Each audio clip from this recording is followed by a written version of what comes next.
Hello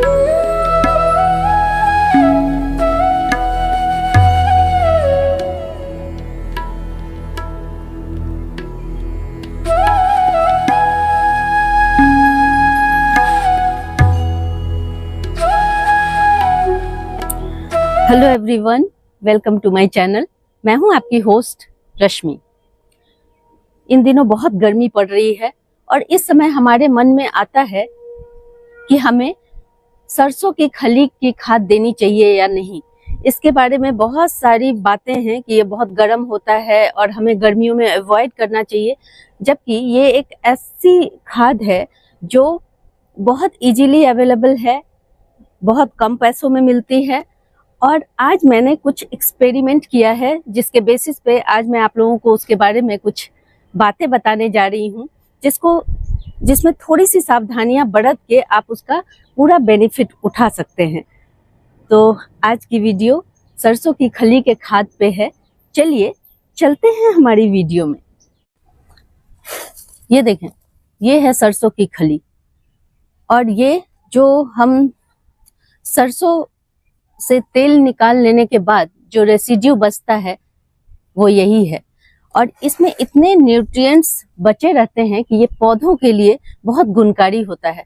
हालांकि बहुत सारे लोग कहते हैं कि इसे गर्मी में यूज नहीं करना चाहिए, लेकिन ये सबसे सस्ती और अच्छी खाद है। और गर्मियों में अगर इसका आप सही तरीके के साथ प्रयोग करेंगे तो यकीन माने कि गर्मियों में आप अपने पौधे के इम्यून सिस्टम को सही कर सकते हैं। और गर्मी में अगर प्लांट का इम्यून सिस्टम सही रहेगा तो वो अपने आप को बचाने में सक्षम होगा। तो हमें किस तरह से इस्तेमाल करना है ये जानना बहुत जरूरी है, और इसमें कौन कौन सी सावधानियां हमें बरतनी चाहिए वो जानना बहुत जरूरी है।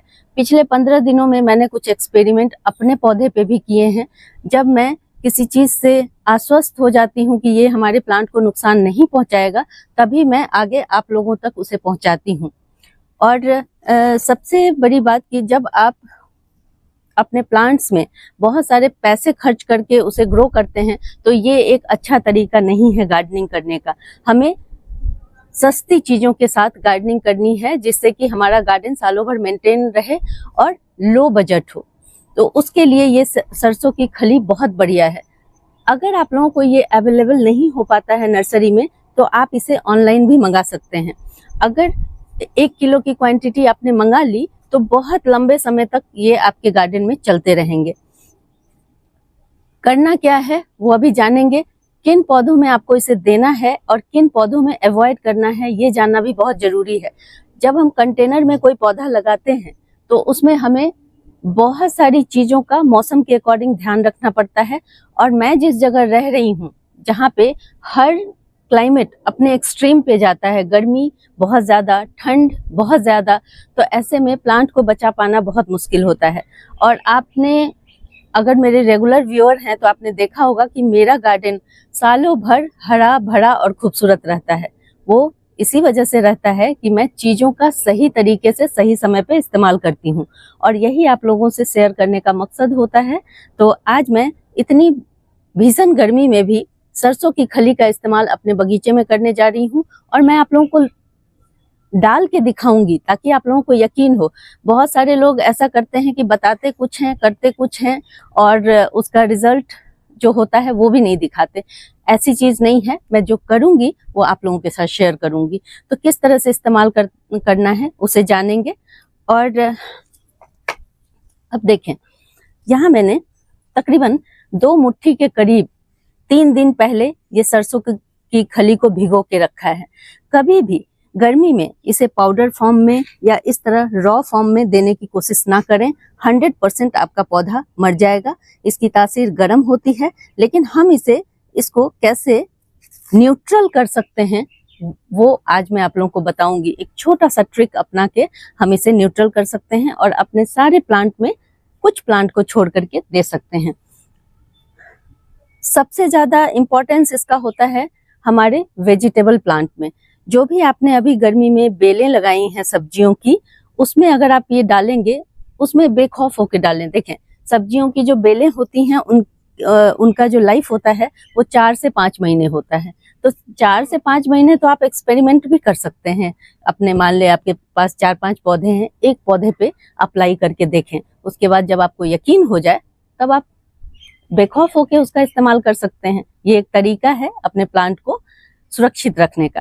तो देखें, ये तकरीबन 100 ग्राम के करीब है ये सरसों की खली।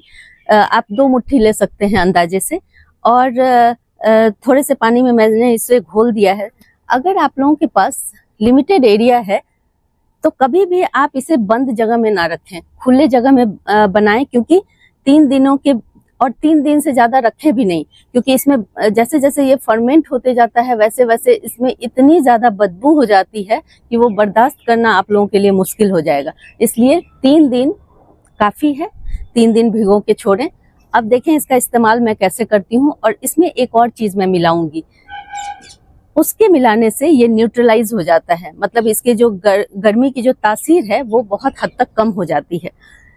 पहली बात तो इसे पानी में घोलने के बाद ही इसकी गर्माहट में बहुत फर्क पड़ता है, और दूसरा इसमें मैं क्या मिलाऊंगी, इसमें आप कोई भी कूलिंग एजेंट मिलाएं। जैसे यहाँ जो कंटेनर में आप जो चीज देख रहे हैं, जो लिक्विड देख रहे हैं, ये बेसिकली एलोवेरा को छोटे छोटे टुकड़ों में काट के मैंने रखा हुआ था। ये तकरीबन 1 महीना हो गया। मैं अब शायद उसके पल्प भी अब घुल मिल के अब दिखाई नहीं दे रहे हैं। ये देखें, ये छोटा छोटा जो दिख रहा है वो छिलके हैं एलोवेरा के। तो आप इस तरह से एलोवेरा को हमेशा अपने गार्डन में, ये एज अ फर्टिलाइजर भी काम करता है, एज अ इंसेक्टिसाइड भी काम करता है, और मिट्टी में जो कीड़े मकोड़े होते हैं उनको भगाने का भी काम करता है। तो एलोवेरा अगर आपने लगा रखा है, उसके नीचे की जितनी डंडियां आप निकालते जाते हैं, या आपके पास एक्स्ट्रा एलोवेरा हो, तो आप इसी तरह से पानी में छोटे छोटे चॉप करके डाल दें, और इसे आप लंबे समय तक स्टोर करके रख सकते हैं। जब भी आपको, और एलोवेरा की जो तासीर होती है वो बहुत ठंडी होती है। तो मैंने क्या किया था अपने एक्सपेरिमेंट में, ये एलोवेरा के पानी को और इस सरसों की खली को, दोनों को मिक्स करके, और एक पतला डाइल्यूटेड फॉर्म में पानी में, बहुत ज्यादा पानी में इसको डाल करके मैंने इसे डाइल्यूट कर लिया था। जैसे मान लें कि आप ठंड में 10 लीटर पानी में तकरीबन 1 से 2 लीटर सरसों की खली का इस्तेमाल करते हैं, लेकिन जब आप गर्मी में इसका प्रयोग करते हैं तो आपको उसकी क्वांटिटी दुगुनी तिगुनी पानी की रखनी है, जिससे कि जो आपका टेक्सचर है वो एकदम पतला हो जाए। अगर आप इस तरह से डालते हैं तो वो जो उसकी तासीर गर्म होती है और बहुत सारी चीजें उसमें होती हैं, वो सब खत्म हो जाएंगी, और आपको एक बहुत अच्छा और बढ़िया लिक्विड फर्टिलाइजर मिलेगा, जो आपके प्लांट की इम्यून सिस्टम को इतना स्ट्रांग कर देगा कि वो गर्म हवा के थपेड़ों को भी बर्दाश्त कर लेगा, और जो उसमें कीड़े मकोड़े लगते हैं या उनका इम्यून सिस्टम जब खराब होने लगता है, उस समय उनको जिन न्यूट्रिएंट्स की जरूरत होती है वो इस सरसों की खली से पूरी हो जाती है। अभी जो खाद हम इस्तेमाल करते हैं, जैसे गोबर की खाद और ये वर्मी कंपोस्ट, इन सब चीजों में कुछ न्यूट्रिएंट्स की कमी होती है जो आपकी सरसों की खली से पूरी हो जाती है। इसलिए ये एक तरह से समझें कि पौधे की ग्रोथ के लिए, ऑल ओवर ग्रोथ के लिए ये एक बहुत बढ़िया फर्टिलाइजर है, और सस्ते में भी उपलब्ध है। तो हम किस तरह से इसे बनाएंगे वो जानें।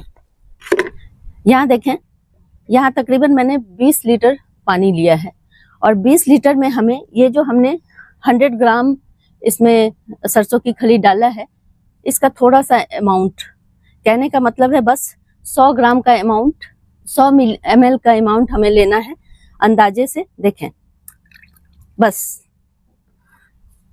ये हमने ले लिया।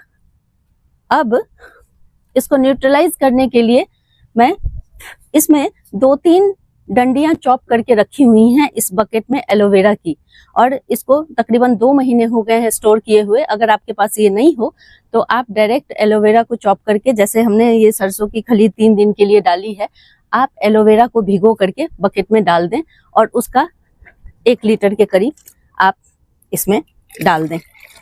अब देखें ये किस तरह का लिक्विड बन के तैयार होता है। ये देखें, बिल्कुल ट्रांसपेरेंट, पतला, बिल्कुल पतला है ये।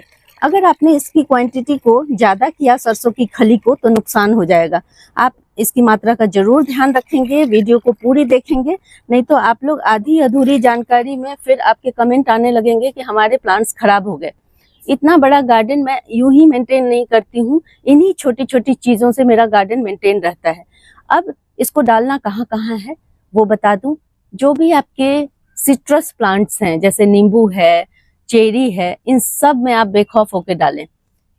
दूसरा, आपके यहाँ जो भी ऑर्नामेंटल प्लांट हैं, जैसे कि आप देखेंगे पीछे आपके कोलियस लगा हुआ है, देखें, आपके पास एरिका पाम होगा या डेकोरेटिव आपके पास करोटन है, करोटन भी दिखा दूं मैं। ये जो करोटन है, इन सब में आपको इसे इस वक्त नहीं देना है।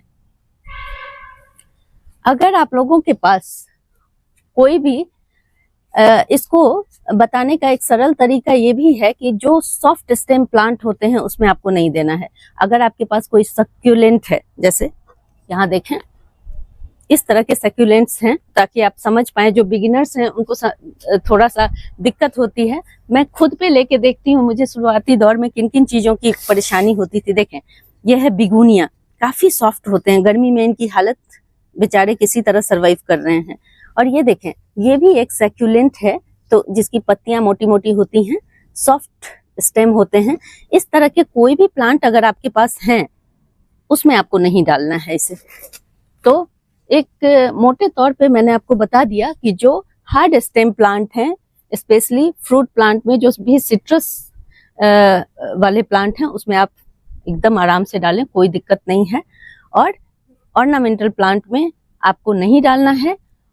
और सब्जियों वाले प्लांट में आप इसे बेशक बहुत आराम से इस्तेमाल कर सकते हैं। अब मैं आप लोगों को डाल के दिखाऊंगी कि किस तरह से मैं अपने प्लांट को इन गर्मियों में बचाती हूँ। और अगर मैंने सब्जियों वाले प्लांट में इसे डाला तो ये मजबूत हो जाएंगे, और जैसे ही बारिश का टाइम आएगा इसमें बहुत अच्छी फ्रूटिंग होगी। तो इसके लिए अपने प्लांट को प्रिपेयर रखें।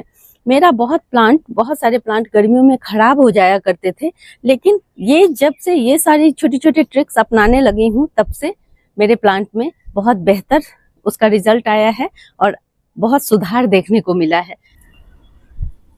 ये मेरा चेरी का प्लांट है। इसमें जब टेम्परेचर बढ़ जाता है तो इसके फ्लावर गिर जाते हैं, फिर जब टेम्परेचर थोड़ा सा ठीक होता है फिर ये फ्लावर से भर जाता है। पिछले 2-3 बार से मैं इसमें यही देख रही हूँ। अभी मेरा मकसद इससे फ्रूट लेना नहीं है, अभी मेरा मकसद ये है कि ये जून जुलाई की जो गर्मी होती है गंदी वाली, उसको झेल पाएं। तो उसके लिए हम ये लिक्विड फर्टिलाइजर देंगे। देखें, फिर से इसकी कंसिस्टेंसी आपको दिखा रही हूँ, ये कुछ इस तरह का दिखना चाहिए। आप चाहें तो इसमें और भी पानी मिला लें। अगर आपको डर ऐसा लगता है कि नहीं मुझे पता नहीं ये करना चाहिए या नहीं करना चाहिए, तो आप पानी की मात्रा को और बढ़ा दें, तो ये आपके लिए एक सेफ साइड हो जाएगा। अब मैं इसमें डाल के आपको दिखा रही हूँ, 1 लीटर के करीब मैं इतने बड़े प्लांट में डालूंगी। अच्छा, एक और बात, सावधानी क्या बरतनी है, आपकी मिट्टी को मॉइस्ट होना चाहिए। जब भी आप इस तरह के फर्टिलाइजर को देते हैं तो मिट्टी बिल्कुल मॉइस्ट होनी चाहिए, ये सूखी नहीं रहनी चाहिए, इससे भी आपके प्लांट को खराबी पहुंच सकता है। तो ये मैंने अपने प्लांट को दे दिया। देखें, 1 लीटर इसमें डाल दिया। अब जितने भी मेरे लेमन के प्लांट हैं, सिट्रस प्लांट हैं, उन सब में 1-1 लीटर में सब में डाल दूंगी। देखें, ये मेरा ताइवान पिंक है, अमरूद, इसमें भी डाल सकते हैं। देखें, फ्रूट बन रहे हैं इस तरह से।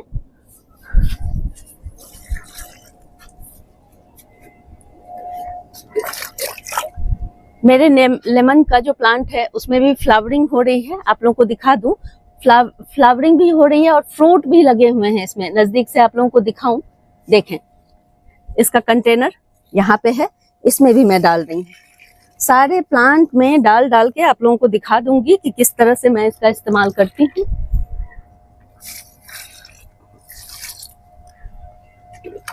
यहाँ देखें, ये फिग है, फिग लगे हुए हैं इसमें भी मैं डालूंगी। ये देखिए, इसमें भी मैंने डाल दिया। आधा से 1 लीटर तक आप सब में डाल दें। तो इस तरह से हम डालेंगे जिससे कि हमारा प्लांट सरवाइव कर सके। ये मैंने तरबूज लगाए हुए हैं, यहाँ देखें, इसमें भी मैं डाल दूंगी। इस तरह से आप अपने सब्जी, फ्रूट, और मैंने आप लोगों को दिखाया कि किन किन प्लांट्स में मैंने इसे डाला है। अगर आप लोगों को मेरी ये इन्फॉर्मेशन पसंद आती है तो प्लीज इसे लाइक, शेयर एंड सब्सक्राइब करना ना भूलें। बेल बटन को जरूर दबाएं। Live nature, love nature. Thank you.